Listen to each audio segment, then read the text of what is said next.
ओम नमस्ते जी। कुछ हमारे साथियों के द्वारा बहुत बार एक विषय पर सवाल पूछा जा रहा है और वो विषय बहुत ही महत्वपूर्ण है। इसलिए मुझे लगा कि इस पर वीडियो बनाना चाहिए और वीडियो की एक श्रृंखला बनानी पड़ेगी इस विषय पर, क्योंकि एक वीडियो से वो लोगों की विषय समझ में नहीं आएगा। वो विषय है ब्रह्मचर्य। बहुत से साथी हैं जो बार बार इस चीज़ को पूछ रहे हैं और वो परेशान भी हैं कि ब्रह्मचर्य उनका नहीं हो पाता है। बार बार शरीर में कमज़ोरी आ जाती है। कुछ तो ऐसे साथी हैं जो बहुत कम उम्र के हैं, 18 20 साल के हैं, और उनका ये कहना है कि हम बहुत ही ज़्यादा परेशान हो चुके हैं, विषय आसक्त हैं, एक एक दिन भी हमसे कंट्रोल नहीं होता है, हमारे शरीरों में जान नहीं बची है, हम पूरे तरीके से निस्तेज हो गए हैं, हम क्या करें, हमारे लिए उपाय बताइए। तो उनके लिए ये वीडियो है। इस वीडियो को थोड़ा ध्यान से सुने, समझें, हर शब्द को बारीकी से समझें। देखो साथियों, ये तो आपने किताबों में पढ़ ही लिया होगा कि कैसे हम अन्न खाते हैं, फिर उसका कैसे कितने दिनों में शरीर में रस बन के फिर वीर्य बनता है। ये सारी चीज़ों की जानकारी आपको बहुत बार सुनने को मिल चुकी होगी। तो ये बहुमूल्य है शरीर के लिए, ओज तेज, ये तो क्लियर बात है। अब जो आप लोग संयम नहीं रख पाते हो, उन विषयों पर प्रकाश डालते हैं। सबसे पहले तो बात आप एक चीज़ समझिए कि ब्रह्मचर्य का मतलब केवल एक इंद्रिय पर संयम रखना नहीं होता है।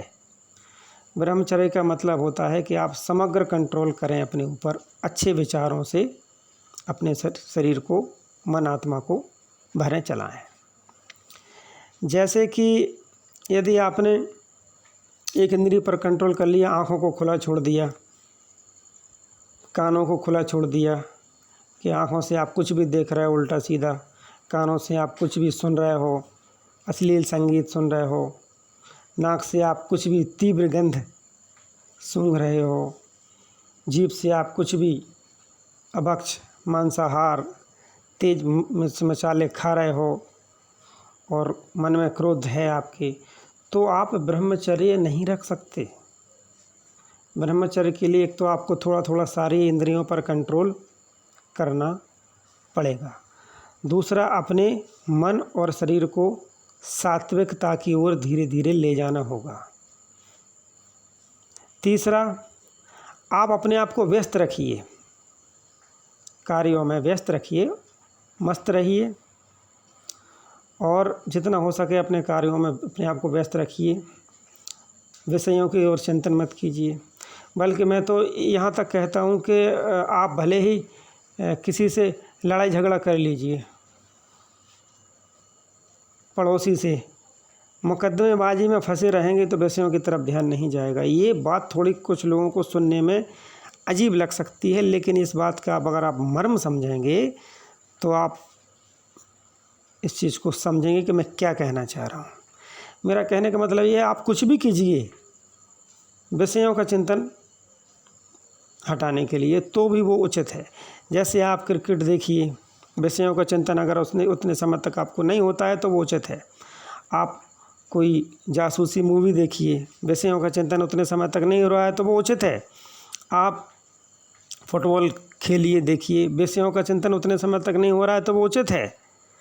आप कुछ भी कीजिए, लेकिन आप विषयों के चिंतन की तरफ से अपने आप को हटाइए, तभी आप उस चीज़ से बच पाएंगे, क्योंकि ये बहुत ही जटिल अवस्था होती है एक विषयासक्त व्यक्ति के लिए वहाँ से हटना। दूसरी बात मैं एक और बताऊंगा मित्रों आपको कि जितनी ऊर्जा और जितनी पावर व्यक्ति को व्यावचार की योजना बनाने में लगती है ना,